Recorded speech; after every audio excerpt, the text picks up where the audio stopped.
Today, President Biden is set to deliver his final foreign policy address 1 week before President-elect Donald Trump is sworn in. While Biden tries to define his legacy, one family, there's their picture, is fighting to bring home an American hostage being held by the Taliban. Ryan Corbett has been trapped in Afghanistan since 2022, but his family hasn't heard anything from Joe Biden until just yesterday. Ryan's wife, Anna Corbett, joins us now exclusively after that conversation with President Biden. Thank you so much for joining us, Anna. Thank you for having me. You're welcome. I can't imagine what you're going through. I know that you have made 16 trips to Washington, D.C. Speaker Johnson invited you and your 3 children to the State of the Union address, and you were there. You helped pass 2 resolutions, hopefully to bring Ryan home. But you just heard from President Biden yesterday, despite your efforts. You've been trying to get in touch with him for a long time, right? That's correct. I've been asking for a meeting. I was told and promised I would meet with him directly. And just on Friday, I was given the news that I would have a short call with him, and that happened yesterday. What was that conversation like? He was very kind and empathetic, but what I heard him say is that he is not bringing Ryan home, and that was absolutely devastating because, as you just said, I have been advocating fiercely on Ryan's behalf, on my family's behalf. Ryan just keeps missing milestones, and he should be part of teaching Caleb how to hunt.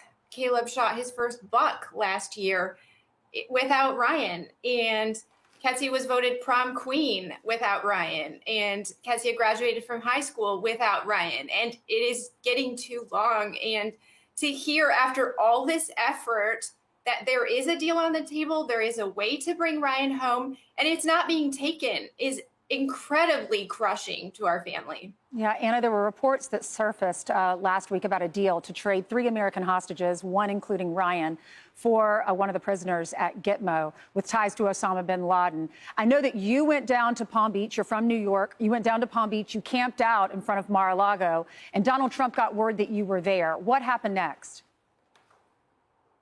I have been down here for a couple of days, and I have heard from several that President Trump is concerned about our family. He knows that we are down here. He knows about our situation and is very concerned.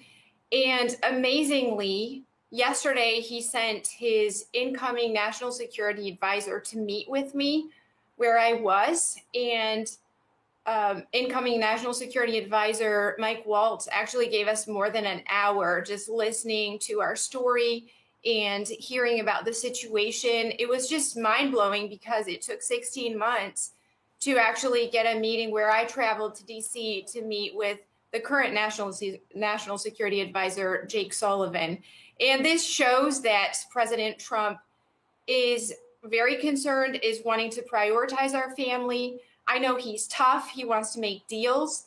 And I am extremely encouraged, and the contrast of my experience is just mind-blowing right now. Yes. I want to hear about Ryan's story, but what did the conversation with Michael Waltz, how did that go? Are you getting a feeling that they will bring him home during this administration? I absolutely believe they will bring Ryan home. The details, of course, are unclear. This is complicated, and I'm not an expert in any of this, but it's very clear that the incoming administration cares about bringing U.S. citizens back to their country and caring about Ryan and George, who is also held with him, who have done nothing wrong. They've been designated as wrongfully detained and accused of nothing. They deserve to be in their own country. Ryan's a patriot.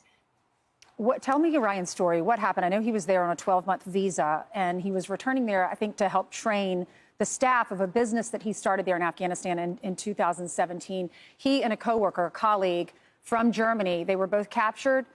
What happened to him, and how's he doing? Have you gotten word?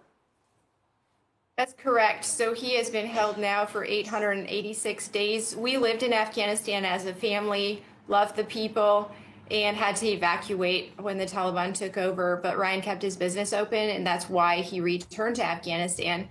And we have had contact about every 2 weeks, short calls, and it's very difficult because his conditions are not livable. He is physically declining. He told me on a call that I would not recognize him. And I spoke with him yesterday. He called us at 5:30. I never know exactly when he will call, and to be woken up by this type of call, I never know what he's going to say. And he was extremely frustrated that he is still being held, and he wants to come home and be with his family. He's an amazing dad, and he said, I feel bad for all that you're having to do for me. And of course I will do everything I can. I'm a mom. This is what moms do.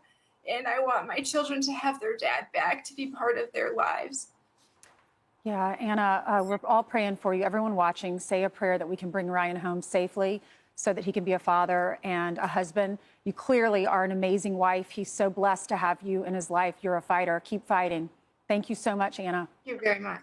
Thank you. I'm Steve Ducey. I'm Brian Kilmeade. And I'm Ainsley Earhart. And click here to subscribe to the Fox News YouTube page to catch our hottest interviews and most compelling analysis.